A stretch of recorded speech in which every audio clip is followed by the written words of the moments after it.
작년이었는데요. 2019년에 나는 나무에게서 인생을 배웠다라는 책이 출간이 되었습니다. 이 책의 저자는 우종영 씨인데요. 이분은 중학교를 졸업하고 나무 농장으로 들어가서 30년 동안 나무와 함께 산 나무 박사가 되었습니다. 그런데 우리가 이 책을 읽어보면 인간이 만든 학문에서 얻은 지혜보다 자연에서 얻은 지혜가 더 크구나 하는 생각을 쉽게 깨닫게 됩니다. 여러분, 이 책에 있는 내용을 제가 잠시 한번 들려드리겠습니다. 잘 들어보십시오. 일반적으로 나무는 여름이 되면 조금씩 성장을 멈춥니다. 햇빛이 여전히 머리 위에 장렬하고 있고 날이 추워지려면 아직 한참을 남았는데도 나무는 더 이상 뻗어나가지 않습니다. 나무가 한참 자라야 하는 한여름에 성장을 멈추는 이유는 가지 끝에서 꽃을 피우기 위해서입니다.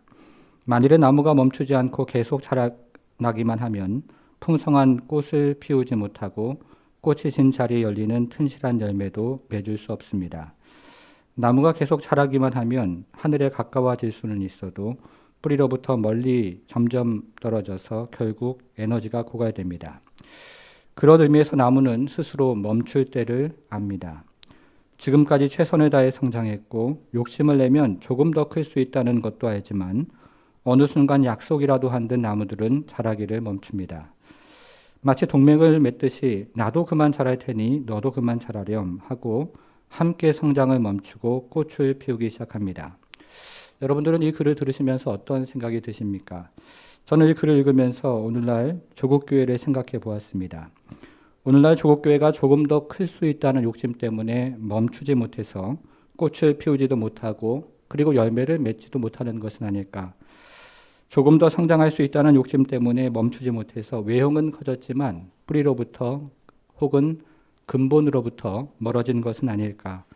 그래서 사회 유익이 되기보다는 짐이 되는 교회가 된 것이 아닐까? 여러분, 우리는 지금 참으로 마음이 답답하고 그리고 참담한 시대를 살아가고 있습니다.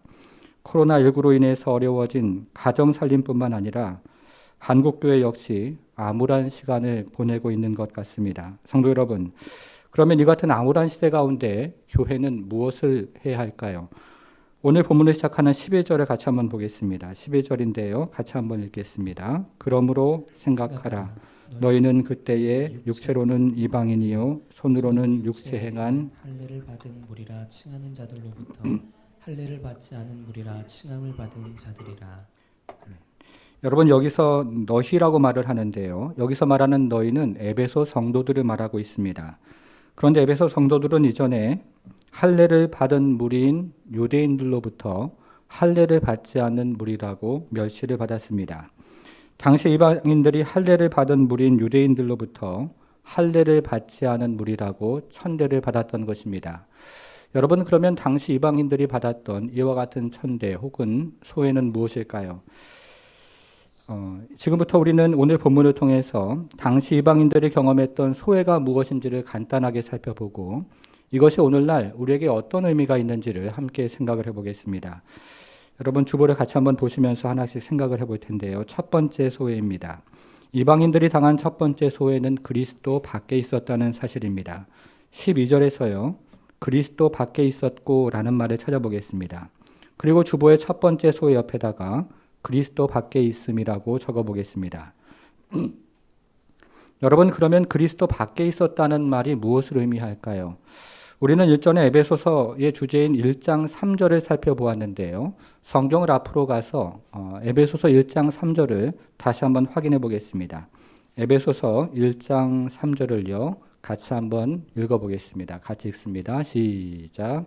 찬송하리로다. 하나님 곧 우리 주 예수 그리스도의 아버지께서 그리스도 안에서 하늘에 속한 모든 신령한 복을 우리에게 주시되 하나님께서 그리스도 안에 있는 사람들에게 하늘에 속한 모든 신령한 복을 주셨다고 말합니다.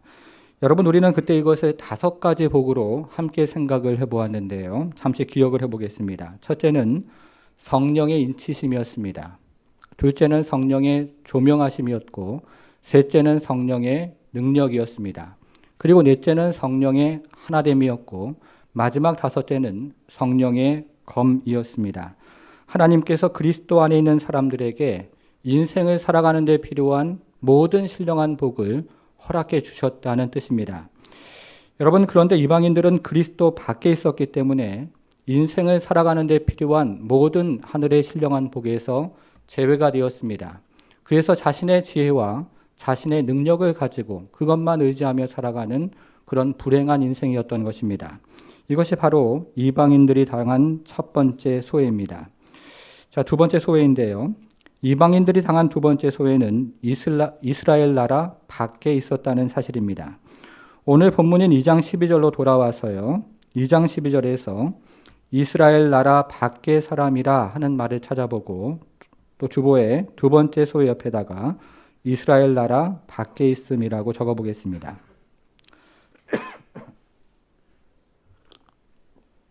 여러분, 그런데 여기서는 밖에라는 말이 중요한 말인데요. 이 밖에라는 말은 아팔로트리오라는 헬라 말을 번역한 것인데 에베소서에서는 단지 두 번만 사용이 됩니다. 오늘 본문에 한 번 사용이 되고 에베소서 4장 18절에 또 한 번 사용이 되는데요. 에베소서 4장 18절로 가보겠습니다. 성경을 뒤로 넘겨서요. 에베소서 4장 18절로 가보겠습니다.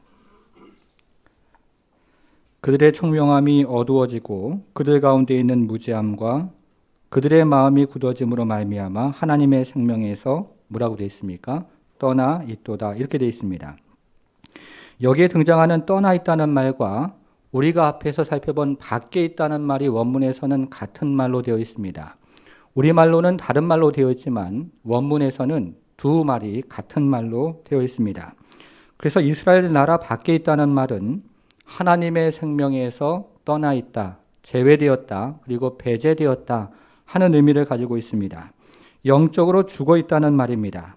이것이 바로 이방인들이 당한 두 번째 소외였습니다. 자, 이방인들이 당한 세 번째 소외는요, 약속의 언약들 밖에 있다는 사실입니다. 오늘 본문인 에베소서 2장 12절로 다시 또 돌아와서요, 약속의 언약들에 대해서는 외인이요 라는 말도 찾아보겠습니다. 이방인들은 약속의 언약들에 대해서 외인이었던 것입니다. 그래서 세 번째 소외 옆에다가 약속의 언약들 밖에 있음이라고 적어보겠습니다. 여러분, 그러면 약속의 언약들 밖에 있다는 말은 또 무엇을 의미할까요? 마틴 로이드 존스 목사님은 이 구절을 주의하면서 이방인들이 구약에 등장하는 약속의 언약들에 대해서 외국인들처럼 행했다라고 주의를 했습니다. 이방인들은 성경에 등장하는 약속의 언약들이 마음에 와닿지도 않았고 이해할 수도 없었으며 그리고 그것을 자기 것으로 여길 수도 없었습니다. 그래서 이방인들은 성경에 등장하는 약속의 언약들에 대해서 외국인처럼 행동을 할 수밖에 없었던 것입니다. 이것이 이방인들이 당한 세 번째 소외라고 할 수 있습니다. 자, 이방인들이 당한 네 번째 소외는요, 세상에서 소망이 없다는 사실입니다. 12절에서 계속 보니까 세상에서 소망이 없고 라는 말을 하는데요. 자, 주보의 네 번째 소외 옆에다가 세상에서 소망이 없음이라고 적어보겠습니다. 여러분, 우리는 지금까지 이방인들의 세 가지 소외를 생각해 보았습니다. 같이 한번 확인을 한번 해보겠습니다. 첫째, 무엇이었습니까? 그리스도 밖에 있었고요.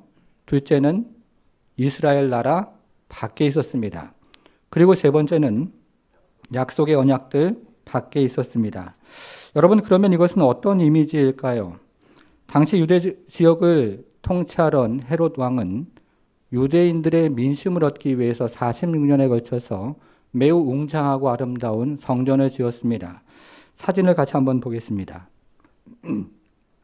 여러분, 그런데 이 성전은요, 아주 높은 단 위에 자리를 잡고 있었습니다. 그리고 성전을 둘러싸고 제사장들만 드나들 수 있는 제사장의 뜰이 있었습니다.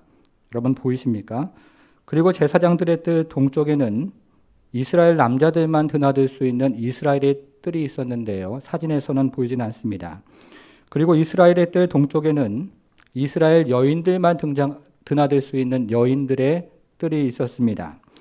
그러니까 성전에 있는 이스라엘의 뜰과 이 여인들의 뜰은 이스라엘 공동체에 속한 남녀 평신도들을 위한 공간인데요. 모두 성전처럼 높은 단 위에 지어졌습니다. 그리고 이 높은 단에서 5계단을 내려오고 다시 14계단을 내려오면 그곳에 이방인의 뜰이 있었는데요. 이 이방인의 뜰은 가장 아래에 위치한 마지막 계단과 이방인의 뜰 사이에 약 1.5m 정도가 되는 두꺼운 성벽이 하나 있었습니다. 이 벽은요, 위에는 헬라말과 라틴말로 경고문이 적혀 있었는데 이 경고문의 내용은 누구든지 성전 안에 들어오는 사람은 사형에 처한다는 내용이었습니다. 성전으로 침입하는 자를 엄벌에 처한다는 내용이 아니고 성전으로 침입하는 자를 사형에 처한다는 그런 경고문이 그 위에 붙어 있었던 것입니다. 여러분, 이것은 무엇을 말하는 것일까요? 이것은 이방인들이 이중적으로 소외되어 있다는 사실을 말해주고 있습니다. 첫째는 성전에 들어갈 수 없으니까 하나님으로부터 소외가 되었다는 것입니다.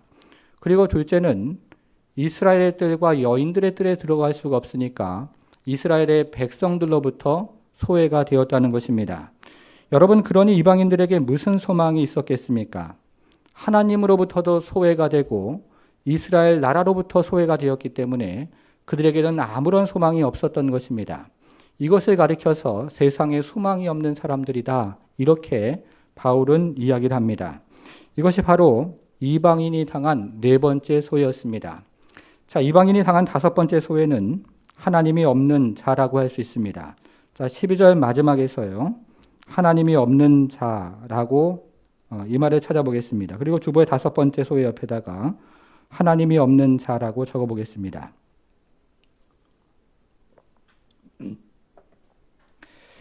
우리는 지난주에 140일 성경 통독을 통해서 사도행전을 읽었었는데요.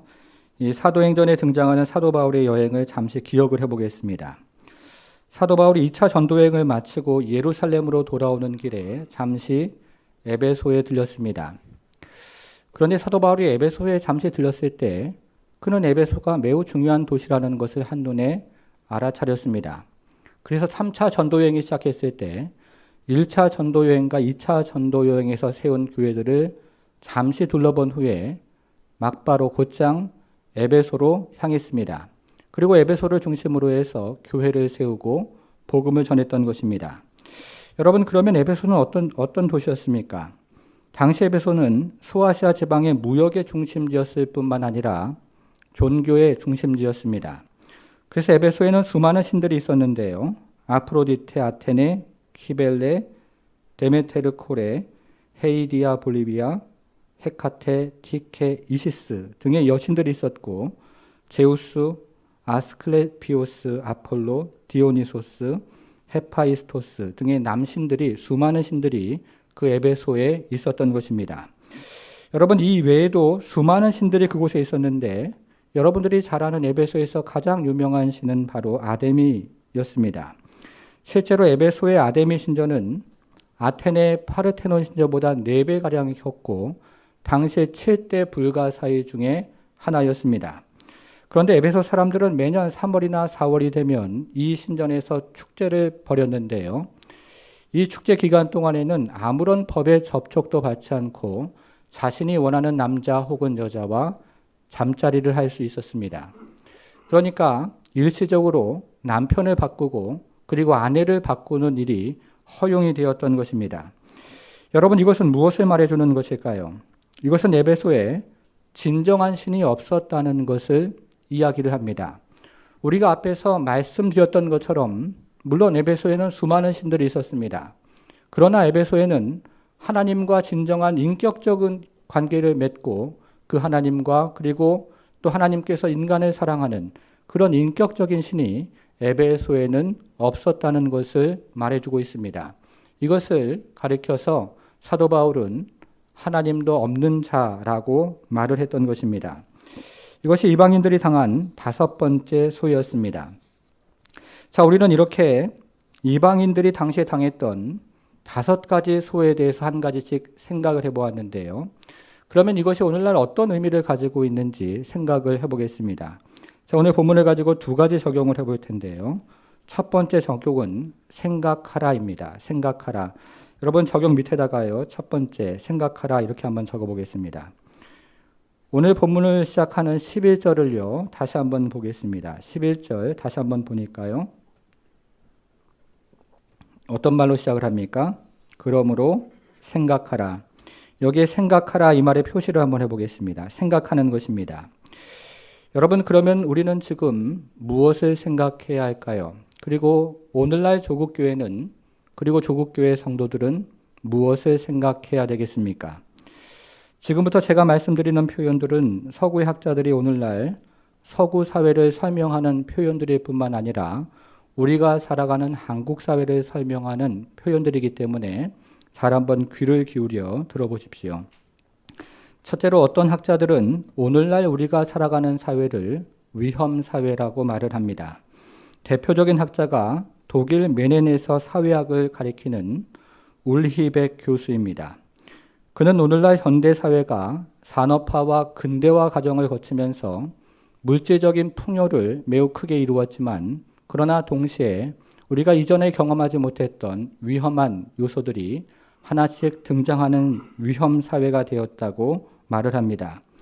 우리는 이것을 코로나19를 통해서도 여실히 경험을 하고 있는데요. 얼마 전에 소개했던 것처럼 미국의 경제학자인 제레미 레프킨은 1990년만 해도 인간이 지구상에서 차지하고 있었던 땅이 14%였는데 2000년이 되면서 인간이 거주하거나 사용하는 땅이 77%가 되었다고 말을 합니다. 다시 말하면 동물들이 거주하던 대부분의 땅에 인간이 살게 된 것입니다. 그래서 동물에게 거주하고 있던 그 박테리아나 그리고 또 바이러스가 인간에게 옮겨지는 것은 단지 시간의 문제였다고 말을 합니다. 오늘날 현대사회가 산업화와 근대화를 이루면서 물질적인 풍요를 이루었지만 새로운 위험에 노출되어지는 위험사회가 되었다고 주장을 하는 것입니다. 둘째로 어떤 철학자들은 오늘날 우리가 살아가는 사회를 피로사회라고 말을 합니다.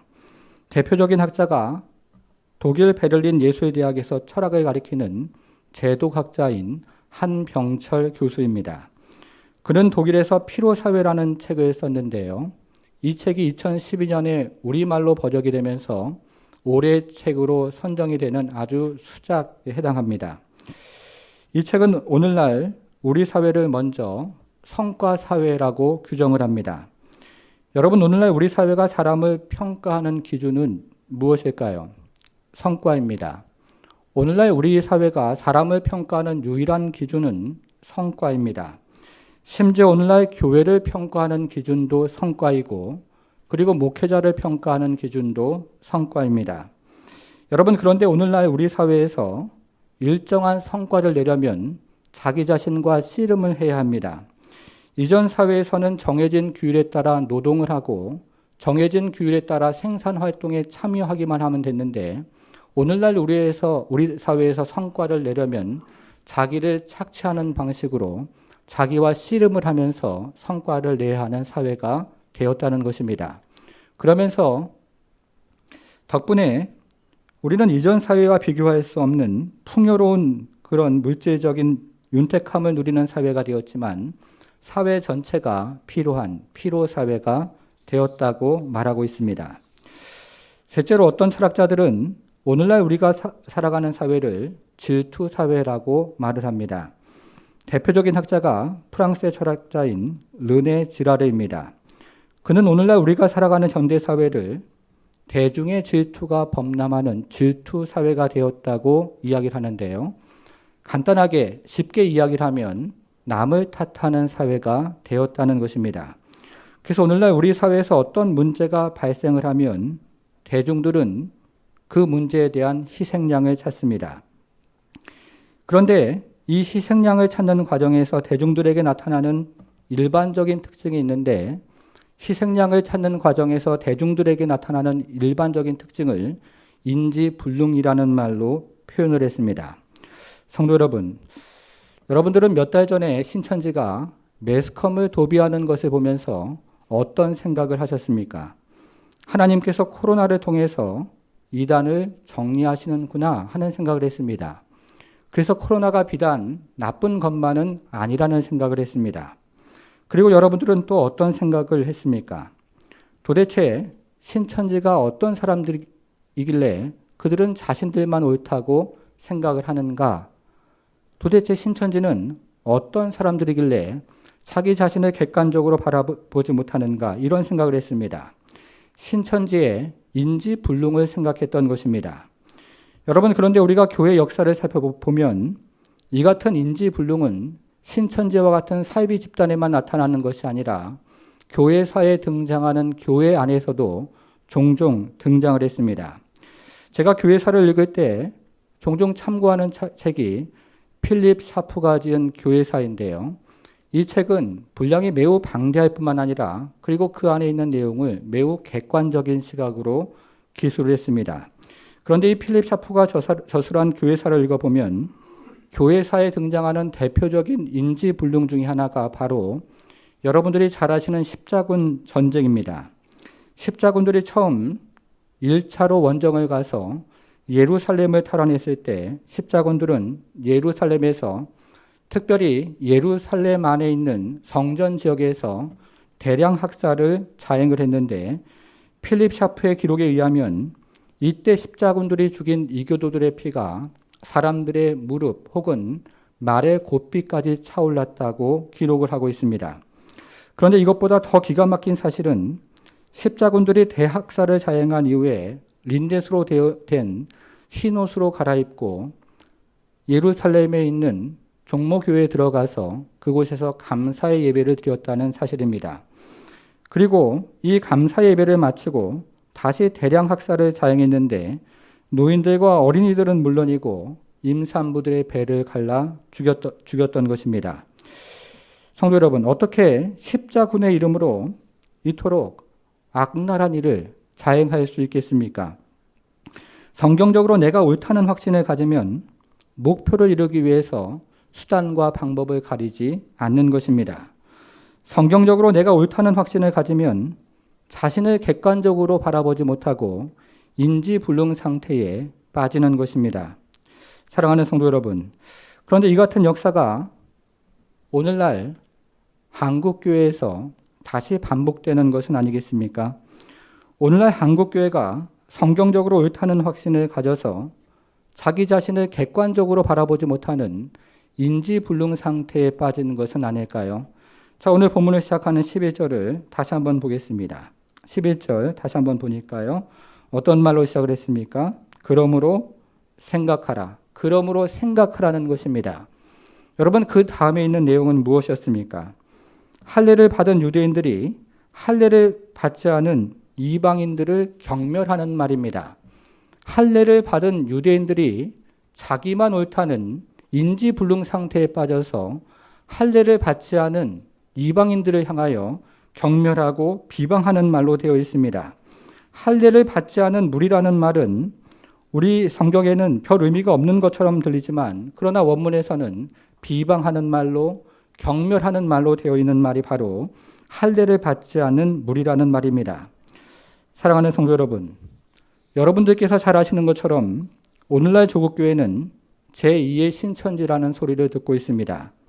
어떤 사람들은 신천지는 사과라도 했는데 교회는 그렇지 않다고 말하면서 오히려 신천지를 양반이라고까지 말을 하고 있습니다. 그래서 이런 말을 듣는 우리의 자녀들은 너무나 창피해서 이제 교회 다닐 수가 없다고 말하는 자녀들도 있고 교회가 너무나 창피해서 이제 교회를 끊어버리겠다고 그렇게 말을 하는 우리 자녀들도 있습니다. 성도 여러분, 물론 우리가 오해를 받는 것도 있고 그리고 우리에게 억울한 면도 있습니다. 그러나 지금 우리 자신을 변호해야 될 때가 아니라 우리 자신을 생각해 보아야 할 때입니다. 지금은 우리 자신을 변명해야 될 때가 아니라 우리 자신을 생각하며 돌아보아야 할 때라는 것입니다. 다시 말하면 기성세대가 회개해야 될 때라는 것입니다. 우리가 인지불능 상태에 빠져 있는 것은 아닌지, 그리고 우리가 교만한 자리에, 유대인처럼 교만한 자리에 앉아 있는 것은 아닌지, 그래서 겸손을 잃어버리는 것은 아닌지, 우리가 다시 한번 우리 자신을 돌아보는, 생각하고, 그리고 우리 자신을 돌아보는 그런 시간이 우리에게 필요하다는 것입니다. 자, 두 번째 적용은요, 기억하라는 것입니다. 여러분 12절 앞에요. 기억하라는 말을 적어보겠습니다. 우리말 성경에는 기억하라는 말이 없지만 원문에서는 12절 앞에 기억하라 하는 말이 있습니다. 그래서 12절 앞에 기억하라 이렇게 한번 적어보고 여러분 주보의 두 번째 적용에다가도 기억하라 이렇게 한번 적어보겠습니다. 여러분 그러면 우리는 무엇을 기억해야 할까요? 먼저 12절을 다시 한번 보겠습니다. 12절에서요. 그때에 너희는 이 말에 표시를 해보겠습니다. 여러분 그때 우리는 어떤 사람들이었습니까? 이것을 본론에서 5가지로 정리를 해봤는데요. 다시 한번 보겠습니다. 첫째, 그리스도 밖에 있었습니다. 둘째, 이스라엘 나라 밖에 있었습니다. 셋째, 약속의 언약들 밖에 있었습니다. 넷째, 이 세상에서 소망이 없었습니다. 마지막 5번째, 하나님도 없는 사람들이었습니다. 여러분 이것이 무엇을 말해주는 것일까요? 이것은 우리에게 소망이 없다는 사실을 말해주고 있습니다. 이것은 우리에게 일말의 희망도 없다는 사실을 말해주고 있는 것입니다. 마치 에베소서 2장 1절부터 3절이 우리 인간에게 일말의 소망이 없는 것을 말해주는 것처럼 에베소서 2장 12절도 우리 인간에게 일말의 소망이 없다는 사실을 말해주고 있는 것입니다. 여러분 이것을 기억하십시오. 우리 인간에게는 일말의 소망이 없다는 것입니다. 사랑하는 성도 여러분, 여러분들은 정말로 정치가 이 나라 문제를 해결할 수 있다고 그렇게 믿으십니까? 그리고 여러분들은 정말로 이 나라의 교육이 이 나라의 미래의 해답이라고 생각을 하십니까? 그리고 여러분들은 정말로 경제가 이 나라를 부유롭게 할 거라고 그렇게 믿으십니까?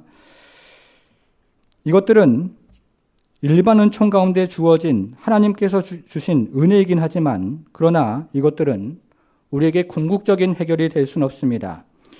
여러분 그런데 오늘날 이토록 많은 교인들이 정치의 목을 메고 이토록 많은 성도들이 교육의 목을 메고 그리고 이토록 많은 성도들이 경제만 목을 메는 이유는 무엇이겠습니까? 물론 우리는 정치에 관심을 가져야 하고 교육에 관심을 가져야 하며 또 경제에 관심을 가져야 합니다. 그러나 정치가 전부인 것처럼 정치의 목을 메고 교육이 전부인 것처럼 교육의 목을 메며 그리고 경제가 전부인 것처럼 경제의 목을 메는 것은 명백한 우상 숭배인 것입니다. 하나님 나라와 이 땅의 나라를 구분하지 못하는 무식과 무지에서 나오는 우상 숭배라는 말씀입니다. 성도 여러분, 우리 인간에게는 소망이 없습니다. 이 나라 경제에도 소망이 없고 그리고 이 나라 정치에도 이 나라 교육에도 사람들이 머리에서 나오는 그 모든 일 가운데는 소망이 없다는 사실을 기억하라는 것입니다. 자, 두 번째 기억해야 할 것이 있는데요. 여러분 우리는 또 무엇을 기억해야 할까요? 이번에는 13절로 가보겠습니다. 13절. 자, 이제는 이라고 시작을 하는데요. 여기에 표시를 해보겠습니다. 이제는 전에 멀리 있던 너희가에도 표시를 해보겠습니다. 이제는 너희가 여기에 표시를 해보겠습니다. 12절에서는요. 그때의 너희는 여기에 표시를 했는데 13절에서는 이제는 너희가 여기에 표시를 해보겠습니다. 여러분 그러면 이제는 우리가 무엇을 기억해야 되겠습니까? 자, 13절 계속 한번 보겠습니다. 이제는 전에 멀리 있던 너희가 그 다음 뭐라고 되어 있습니까? 그리스도 예수 안에서 그리스도의 피로 가까워졌느니라. 이제는 그리스도 예수 안에 있는 것이 유일한 희망이요. 이제는 그리스도 예수 안에 있는 것이 유일한 소망이라고 지금 사도 바울은 이야기를 하고 있는 것입니다. 여러분 그러면 우리는 어떻게 유일한 희망 대신 그리스도 안에 있을 수가 있겠습니까?